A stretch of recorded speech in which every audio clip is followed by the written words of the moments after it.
विशेष कारणवश आफ्नै वडाबाट लिन छुटेको परिचय पत्र लिनको लागि राष्ट्रिय परिचय पत्र लिनको लागि आज हामी भैरवा स्थित जिल्ला प्रशासन कार्यालय पुग्यौं। त्यहाँ पुग्दा करिब 100 जनाको लामो लाइन थियो। लाइनका बावजुद हामी चाहिँ लाइनमा बस्यौं र कुर्यौं। करिब 2 घण्टाको पर्खाइ पछि चाहिँ हामीले आफ्नो पहिला भरेको फर्म पेश गर्यौं र त्यो फर्मबाट खोजी गरी हामीलाई चाहिँ कार्ड चाहिँ प्रदान गर्नुभयो। यो कार्ड खोज्न निकै कठिन गाह्रो त्यस्तो परिस्थिति देखिएको थियो। अन्ततगत कार्ड प्राप्त गरियो। कार्ड प्राप्त गर्दाखेरि तपाईको चाहिँ पहिला बुढी गरेर ल्याउँदा भन्दा बढी खुसी चाहिँ लागेको थियो मलाई आज।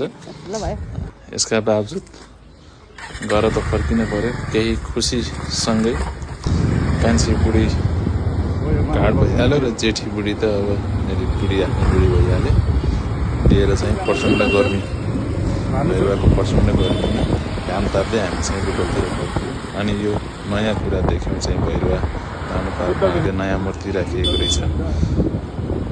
त्यो देखिसकेपछि हामी चाहिँ यसरी बुटोलतर्फ फर्किँदै गर्दा बाटोमा यो ग्रिनरीमा रहेको प्राकृतिक सौन्दर्यसँग रम्दै र